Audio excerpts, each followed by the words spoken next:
내가 인정이 안 되고 억울한 마음이 들어도 쓴맛이 사는 맛입니다. 갈등되고 모순되는 문제에 닥칠 때 그때 쓴맛을 느끼고 우리는 생각하게 되지요. 그때 사는 맛을 느끼는 겁니다. 그게 다 사람 사는 맛입니다. 인생의 단맛도 있습니다. 사람들과 좋은 마음으로 같이 바라고 그런 마음이 서로 통할 때 그땐 인생이 참 달답니다. 행복한 채굴림. 노인들이 저 모양이란 걸 잘 봐두어라. 몇 해 전 한 일간지에 실린 도발적인 제목의 인터뷰 기사로 이 책의 저자인 최영국 선생은 세상에 이름을 알렸습니다. 자신도 노인이면서 책임감 없는 노인들을 봐주지 말라고 거침없이 말하는 모습에 사람들은 강렬한 인상을 받았습니다. 그 당시 저 자신도 한 월간지에 실렸던 선생의 인터뷰를 보고 상당히 신선한 충격을 받았던 적이 있습니다. 선생의 인터뷰가 소개된 후 각종 포털과 블로그에 달린 반응은 실로 뜨거웠죠. 많은 사람들이 댓글을 통해 신선한 충격을 받았다고 토로했습니다. 늙음과 낡음이 어떻게 다른지를 확실히 보여주는 인생. 우리 사회에 이런 어르신이 있다는 것이 축복이다. 그 중에서도 단연 20, 30대의 반응이 뜨거웠는데 세대 간 갈등이 그 어느 때보다 심각하고 어른들을 꼰대로 여기는 젊은이들에게 최영국 선생이 던진 메시지는 신선한 그 자체였기 때문이었습니다.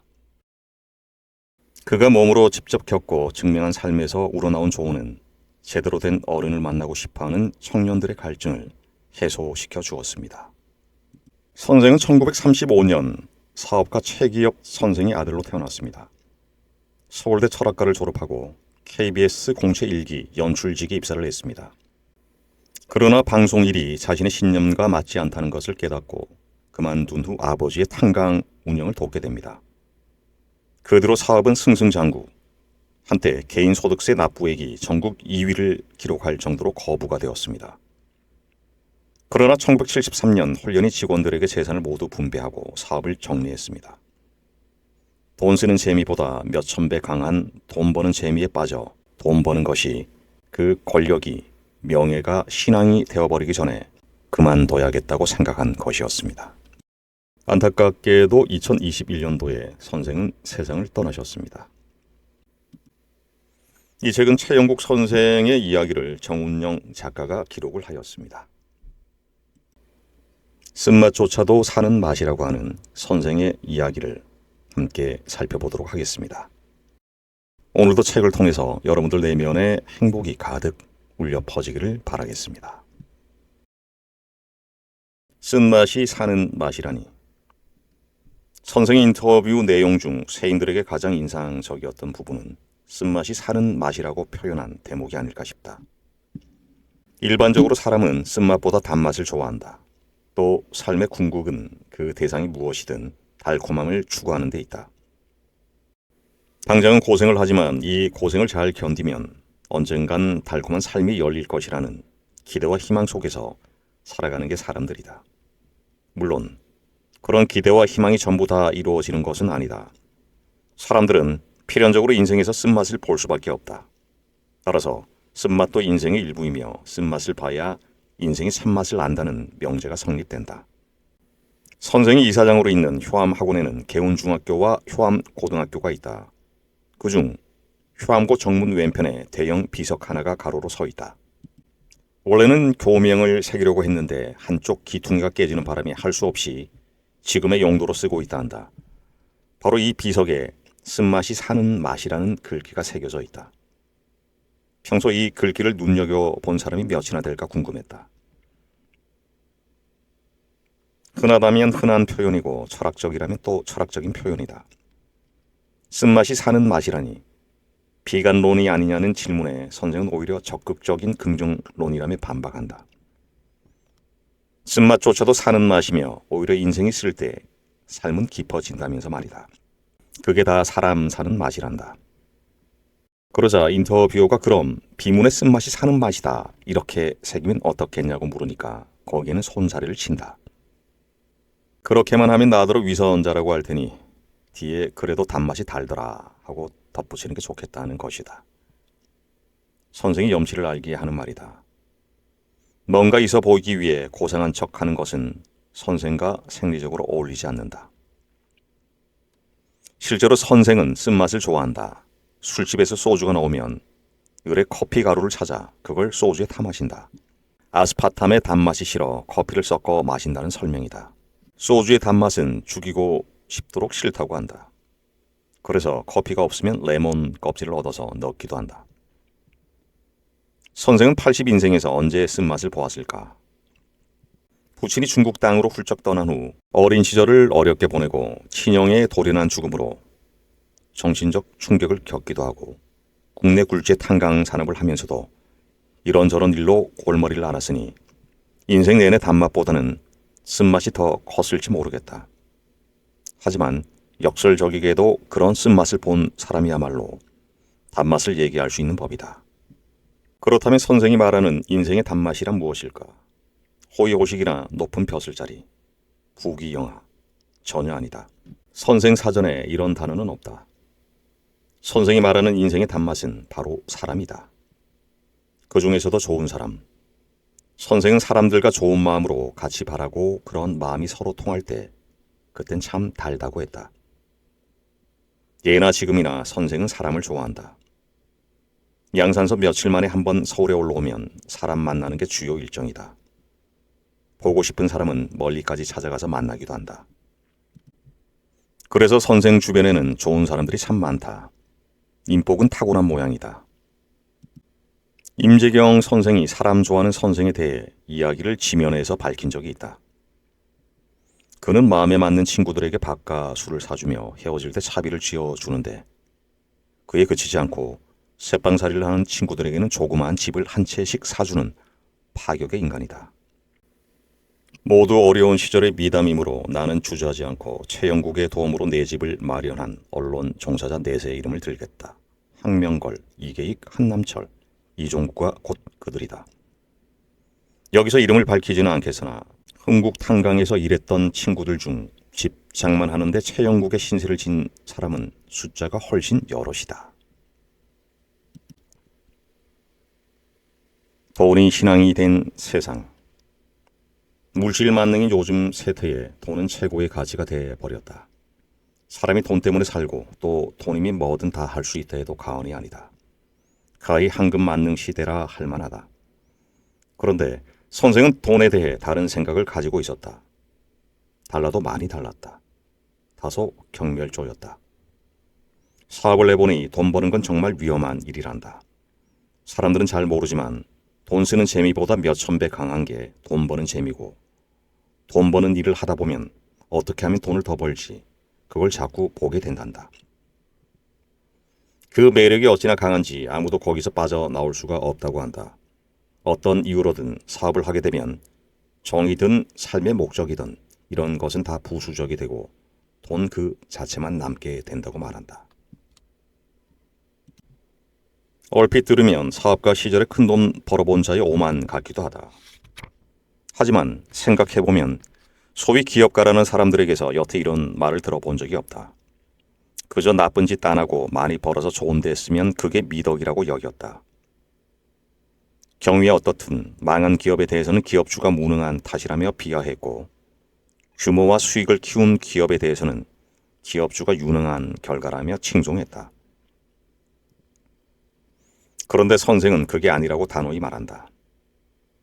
돈 버는 일에 한번 빠지면 자꾸 빨려 들어가게 되고 그렇게 되면 사회 정의나 삶의 가치는 잃고 만다. 인간성을 상실한 채 그저 돈의 노예로 살게 되는 것이다. 무서운 얘기다.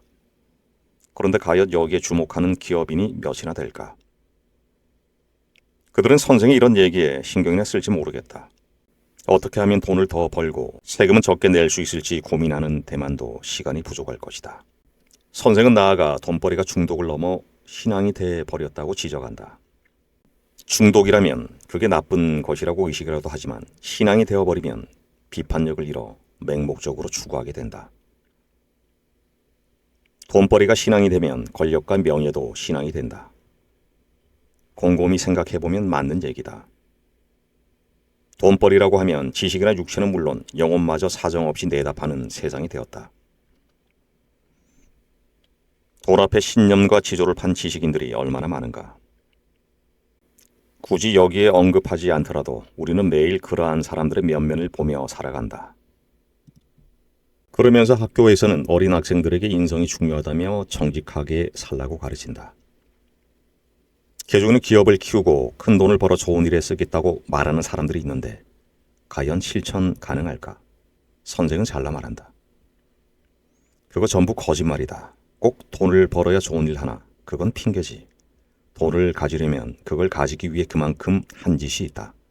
남 줄 거 덜 주고 돈 모으는 거 아닌가. 매섭다. 과거 큰 돈을 벌어본 선생의 말이니 사람들에게도 설득력을 가질 것 같아. 선생은 모든 것은 이기면 썩고 거기에는 어떠한 예외도 없다고 목소리를 높인다. 돈이나 권력은 마술 같아서 아무리 작은 것이라도 휘두르게 생기기 시작하면 썩는다고 한다. 오직 돈을 벌기 위해 다른 사람들을 속이고 심지어 죽이기까지 하는 요즘 세태에 정말 되새겨 들어야 할 얘기가 아닌가 싶다. 선생은 인터뷰에서 힘주어 말했다. 자기 개인 재산이란 게 어딨나. 다 이 세상 거지. 공산당 얘기가 아니다. 재산은 세상 것이다. 이 세상 것을 내가 잠시 맡아서 잘한 것뿐이다. 그럼 세상에 나눠야 해. 그건 자식한테 물려줄 게 아니다. 애초부터 내 것이 아니지. 시시하게 살면 행복해진다. 인생의 궁극적인 목표는 무엇일까? 아마도 행복에 도달하는 것이 아닐까 싶다. 공부를 하는 것도, 운동을 하는 것도, 돈을 버는 것도, 사랑을 하는 것도 모두 행복하기 위해서이다. 공부를 해도 행복해지지 않는다면 사람들은 공부하지 않을 것이다. 운동도 돈벌이도 사랑도 결국 마찬가지다. 모두 다 행복해지기 위한 노력이다. 보통 사람들이 생각하는 행복의 기준은 풍요로움이다. 지식도 돈도 권력도 남들보다 넉넉하고 여유로운 상태. 다시 말해 행복해지기 위해 적어도 평균 이상의 특별한 상황을 추구하는 것이 분명하다. 학사보다는 석사, 그리고 박사. 25평 아파트보다는 40평, 50평. 이런 아파트를 행복의 척도로 여긴다. 선생의 생각은 어떨까? 선생은 시시해야만 행복해질 수 있다고 믿는다. 그러자면 먼저 시시함이 무엇인지 잘 생각해야 한다. 평범하다, 독특하지 않다. 온갖 말로 쓰이지만 총체적으로 한가로운 것이 시시한 것이다. 비록 몸은 부지런해도 잠재의식이 한가롭다면 시시할 수 있다. 이때 잠재의식이 한가롭고자 하면 행동은 정말 단순하고 소박해야 한다고 선생은 말한다. 대단한 걸 기대하는 사람에게 시시하고 싱겁고 재미없는 것은 실망스럽기 그지없다. 이런 것이 행복이라면 세상에 행복하지 않을 사람이 아무도 없을성 싶다. 선생은 이런 고정관념에 허를 찌른다. 부지런하지 않으면서 한가로운 것이 행복의 원천이라고 말이다. 몸이든 의식이든 행동이든 모두가 한가해야 행복해진다고 말한다. 영 싱겁기 거지없는 선생의 말은 한번 뒤집으면 속뜻이 보인다. 시시하면 행복해지는 것이 아니라 한가로우면 행복해진다. 현대인들이 불행한 것은 물질이 부족해서가 아니다. 과거 60, 70년대보다 물질이 넉넉한데도 사람들의 삶은 그 시절보다 외려 팍팍하고 힘들지 않나. 물질이 우리에게 주는 행복을 도외시해서는 안 되겠지만 우리가 지금 힘든 것은 다들 바쁘고 여유가 없는 탓이다. 시시하고 특별할 것이라고는 하나 없는 일상이 감사의 기본이다. 아침에 일어나 씻고 출근하여 일터에서 하루를 보내고 저녁에 귀가해서는 식사 후 가족과 단란한 시간을 보내다 다시 잠자리에 드는 것. 이것이 평범한 사람들의 하루 일상이다. 오늘도 내일도 모레도 한 달 뒤에도 어쩌면 1년 뒤에도 크게 변화가 없다. 보기 나름으로는 시시하고 지루하기 그지없다. 일상의 지루함을 탈출하기 위해 어떤 이는 일탈을 꿈꾸기도 한다. 그런데 이 소중한 일상이 바로 행복의 출발이다. 논리는 간단하다. 일상이 깨지는 상황을 상상해 보는 것이다. 어느 날 아침 침대에서 벌떡 일어나지 못한다면, 매일 출근하던 직장에 어느 날부터 출근할 수 없게 된다면, 그리고 어느 날부터 가족과 함께 할 수 없다면 바로 불행이 시작되는 것이다. 건강에 문제가 생기고 실직을 하고 가족과 헤어지는 등 상황은 다양하다. 시시하다고 가치가 없는 것은 아니다. 반복적이다 보니 파격적이지 못할 뿐이다. 사람들은 밥의 소중함을 잘 인식하지 못한다. 왜냐하면 몇 끼 매일 먹기 때문이다. 그러나 두 끼 세 끼만 굶으면 금세 밥의 소중함을 깨닫는다. 꼭 같은 이치다. 일상은 시시하다. 또한 식상하다. 그러나 시시하고 식상한 것은 보통 우리 곁에 있다. 왜냐하면 꼭 필요한 것이기 때문이다. 지나치게 부지런하고 바쁘게 살다 보면 그 소중한 가치를 인식하지 못한다. 한가롭고 느긋하게 인생을 간주할 때만이 그 소중한 가치를 발견할 수 있다.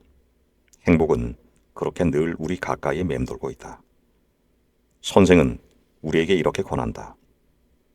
적게 쓰고 가난하게 살고 발전이란 소리에 속지 말고 훨씬 더 소박하게 살라. 집착은 어떻게 끊을 수 있나? 새해 연초가 되면 사람들은 이런저런 결심을 한다. 금연, 절주, 책 읽기, 운동 등 사소한 것은 물론이고 자신의 인생 행로를 결정짓는 큰 결단을 내리기도 한다.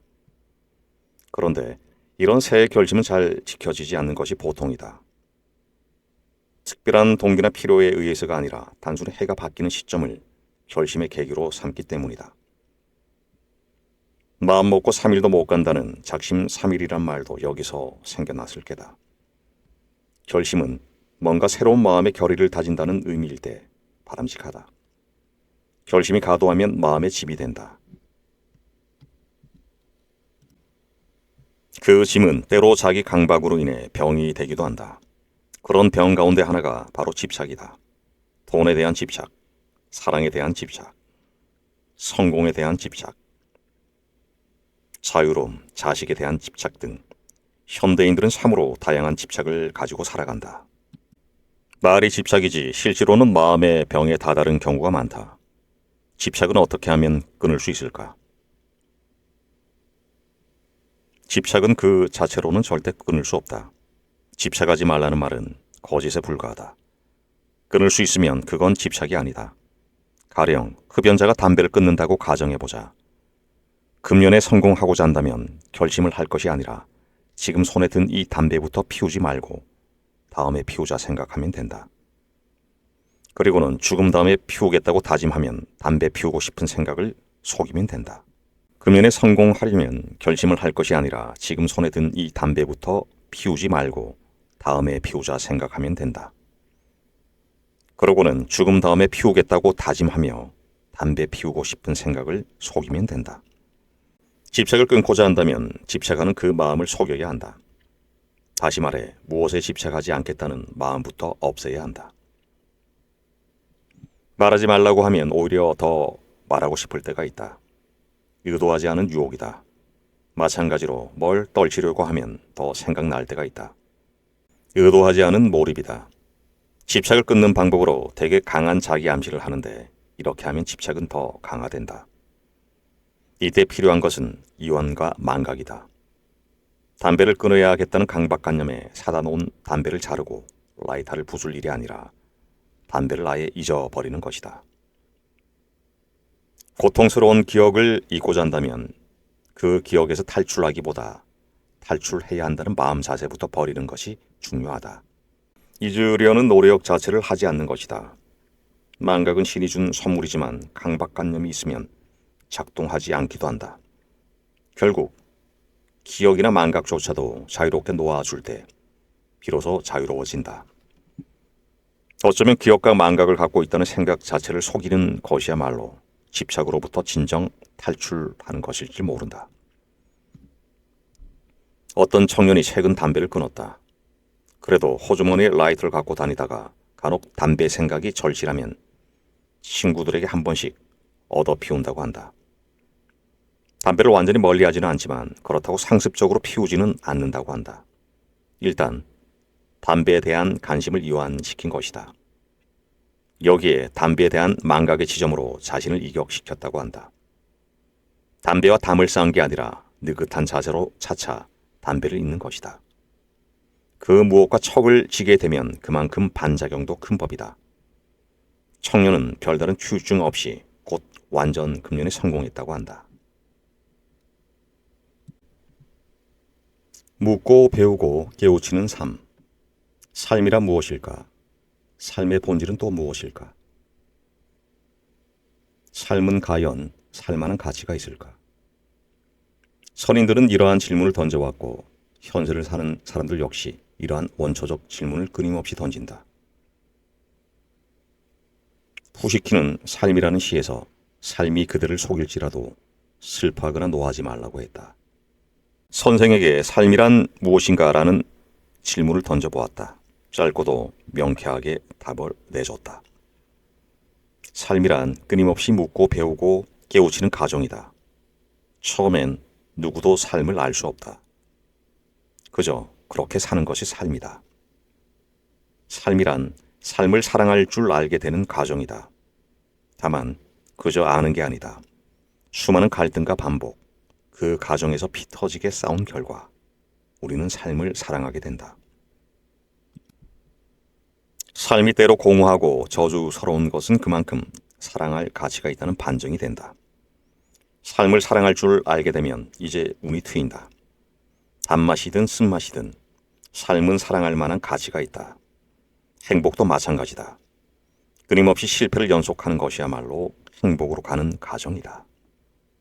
인생의 가치는 여러 가지다. 부자로 사는 것, 오래 사는 것, 건강하게 사는 것, 명예롭게 사는 것, 좋은 배우자를 얻는 것, 자유롭게 사는 것 등등. 여기서 하나를 고르라면 어느 것이 가장 우선일까? 그 답은 사람마다 다르다. 건강이 1순위인 사람에게는 건강이 최고요. 돈이 1순위인 사람에게는 돈이 전부요.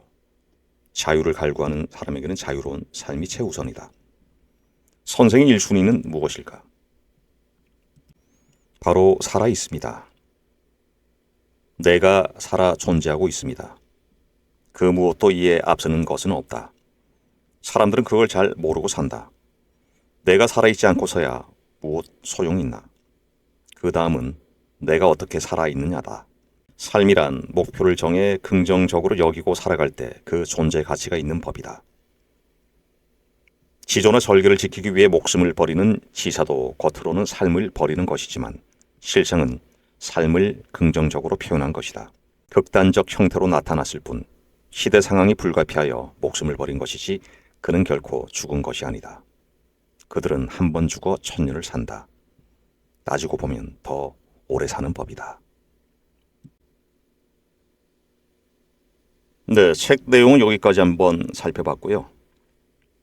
한때 대한민국의 거부였던 선생의 돈과 재산에 대한 신념은 확고한 것 같습니다. 그는 재산이란 사회의 것이지 개인의 것이 아니라고 믿고 있습니다. 이 세상의 것을 자신이 잠시 맡은 것일 뿐 애초에 재산은 자신의 것이 아니므로 세상과 나누어야 한다고 믿고 있습니다. 또한 이 책에서는 거리의 철학자로 불리는 그의 삶의 철학을 엿볼 수 있습니다. 세상에 정답이란 없고 오로지 해답만이 있다. 또 시시하게 살면 행복해질 수 있다. 또 쓴맛이 사는 맛이다 라는 말로 압축할 수 있습니다. 일반적으로 사람들은 쓴맛보다는 단맛을 추구하죠. 지금은 어려움을 넘기면 언젠가 달콤한 삶이 열릴 것이라는 믿음이 우리네 삶을 지탱합니다. 하지만 선생은 쓴맛도 우리 삶의 일부이며 오히려 인생이 쓸 때 삶이 깊어진다고 역설하고 있습니다. 쓴맛이 사람 사는 맛이며 적극적인 삶의 긍정론이라고 믿는 최영국 선생의 철학은 물질 만능주의인 현 세대에 깊은 울림을 선사해 주는 것 같습니다. 오늘도 함께해 주셔서 고맙습니다. 평온하십시오.